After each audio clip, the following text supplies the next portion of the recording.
Today you guys get to drive the all-new Land Cruiser with me, and I'm gonna show you around. I'm really stoked. I've been in the market for an SUV. My family's growing, and I cannot wait to see if this is gonna be the one. All right, fellas, let's drive. We're in the legendary, iconic Land Cruiser. I saw my dad and his best friend drove the older version of this vehicle all the way from Ecuador to Argentina way back in the day. To be able to be in the brand new Land Cruiser, this means a lot, and it's fancy. It's looking really, really good. A total difference from the Tacoma, right? 100% different anatomy, really fancy. I'm digging it. All right, so the engine in this Land Cruiser is a 2.4 liter turbo hybrid, and I'm about to test and see how it feels. I'm excited. I gotta make sure my camera gear doesn't fly out because I tend to get a little wild.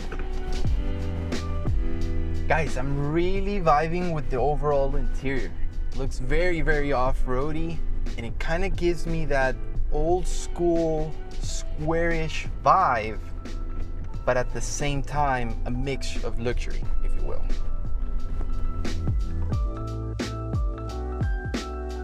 So I don't know if you guys can see, but we have a little bit of trail traffic going on, which is okay. We'll take advantage so that I can show you guys a bit of the interior and things that I'm really liking. So one of the new things that Toyota has kind of given us off-roaders is this sweet 12.3 inch digital meter, right? Sort of looks like the Tacoma does.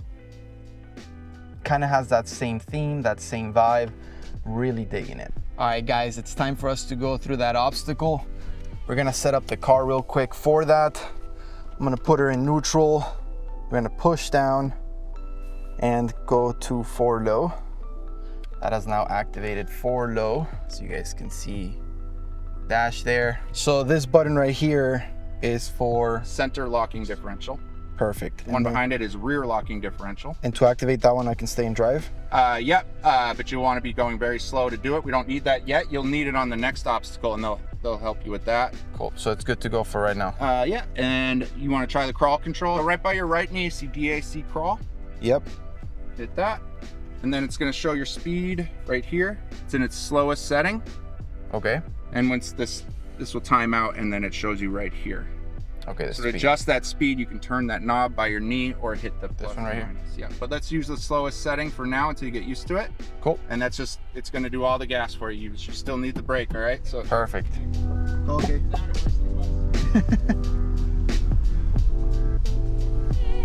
All right, I'm gonna increase the speed of the crawl control a little bit.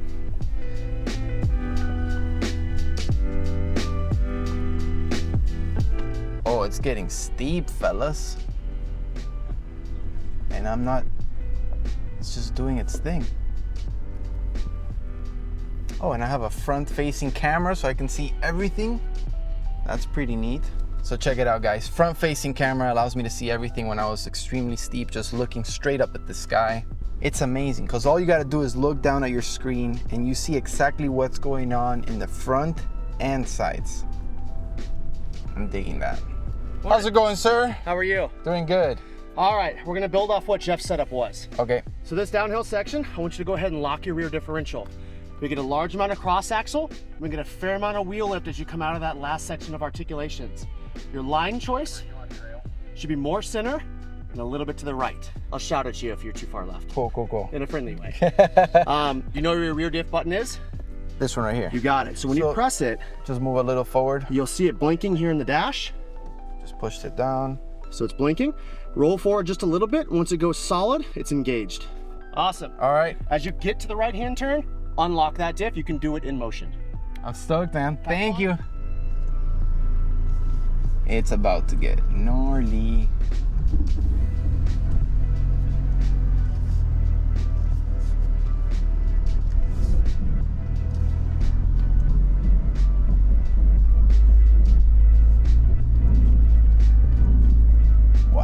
That was amazing. That was amazing. All right, so it legit felt like I was not three-wheeling, but I was two-wheeling. We'll look back at the footage and see, but that felt really cool. I'm gonna Go ahead, deactivate crawl control, deactivate the rear locker. Like the gentleman back there mentioned, now I am solo. This thing is like a little tractor, fellas. It's like a little tractor. I'm loving it. Not even little, it's like a fancy tractor. So guys, not too long ago I proposed. I have my fiance, we've been talking about having kids. That's why I'm kind of in the market for an SUV. This is definitely one that I'm super interested in. I really want to make sure that the back has a lot of space, and so far I'm stoked with the amount of space that's back here. I do wish that they had buttons for me to kind of push down on, and those seats kind of flop down. But if we want to push them down, we sort of have to go open the door. There's a lever right here. Seats come up. With the seats in this configuration, I'm really interested to get your guys' opinion. What do you think of this? Do you think Toyota made the best use of the space back here? I need you guys to realize there's a bit of a gap here, right? So I feel like it's a little bit awkward. I almost feel like I'm forced to put things in this area right here and then other stuff back there. It sort of limits the amount of space that you have. And if we put the chairs down, you still have a bit of a ladder. So let's say I wanted to put a mattress back here, I wanted to camp inside the Land Cruiser. It's a little bit hard unless the mattress is specifically for this vehicle and has a bit of a step down spacer to it. I don't know how that would work. Let me go to the back and show you. I want to know what you guys think of the spacing in the back. Is that something that would bother you? I know it definitely does bother me. I wish it was just one flat plane that I can just use, sort of like we have with the Tacoma, right? I know this is not a truck, but it would be pretty sweet. We just had one big platform. Oh.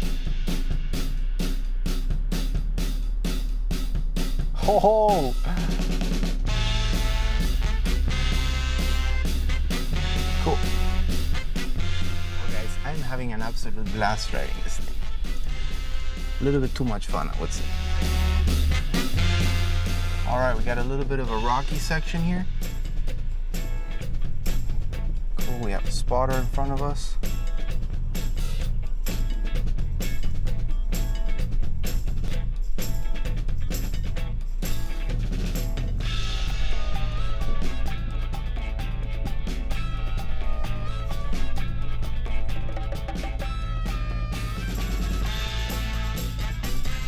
Cool, like a little tractor.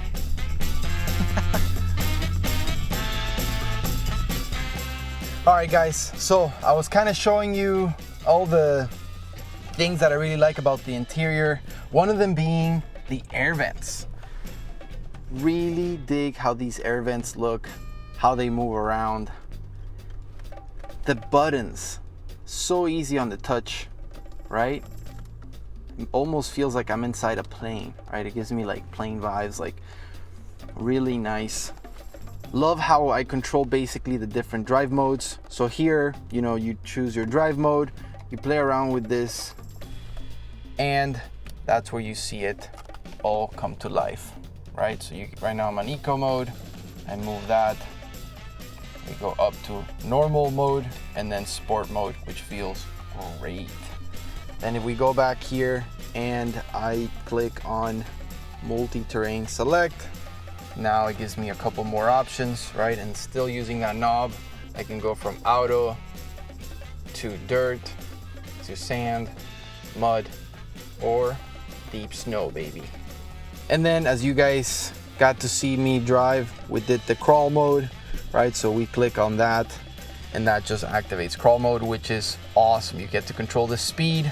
Going down, it controls it for you. Going up, it controls you for you.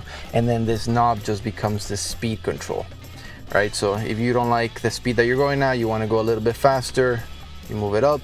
Or if you're going too fast, you want to slow down, you move it down. Really cool also that I noticed with the crawl mode is when you activate that, the screen also turns on. So whenever you get pretty steep, it'll show you what's in front of you. Whenever you get close to an obstacle, I also noticed that it would just activate and show you what obstacle was around you, both on the sides and in the front. That was pretty sweet. One of the awkward things for me was the volume knob. that volume knob there. Since I just got the new Tacoma, that's where the push to start is. So at the beginning I was like, wait, what? I thought that was like the push to start. Obviously it's not, it's down here. So that threw me off a little bit. I would not know where else to put it, so I guess that's where it goes. I am totally digging the 12.3 audio multimedia touchscreen. Really nice how it just goes off to the side. On the Tacoma you have this massive screen that just comes down. This is a little bit different, and I honestly dig it. The menu is pretty much the same like any other new Toyota vehicle that it's gonna come with this new system. Super easy to use, iPhone friendly, which is awesome. You have wireless Apple CarPlay, which I absolutely dig. And then you have all of the options down here for USB-C. You have literally 1, 2, and 3 options. It looks like you can only charge with these 2. And I think this is the one so you actually connect to the multimedia system. Guys, one thing that I noticed with the light here, there is no button. You just kind of touch it and it turns on.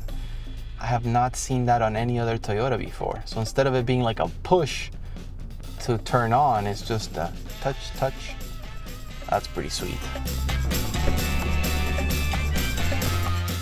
Overall, fellas, I am stoked with the Land Cruiser. I think space-wise, it's awesome for my future family. I just don't know what's gonna happen. I don't know if I'm gonna wanna go the 4Runner route. Maybe I see it and I absolutely fall in love with how it looks. So far, Land Cruiser with the square headlights is where my heart is at. I just absolutely love the look, the exterior, the interior, just the whole dash. It looks, I'm totally geeking out with it. I love the positioning of the buttons. I love how the buttons feel. I love the shift knob. The shift knob is so cool. And just, I feel like an executive.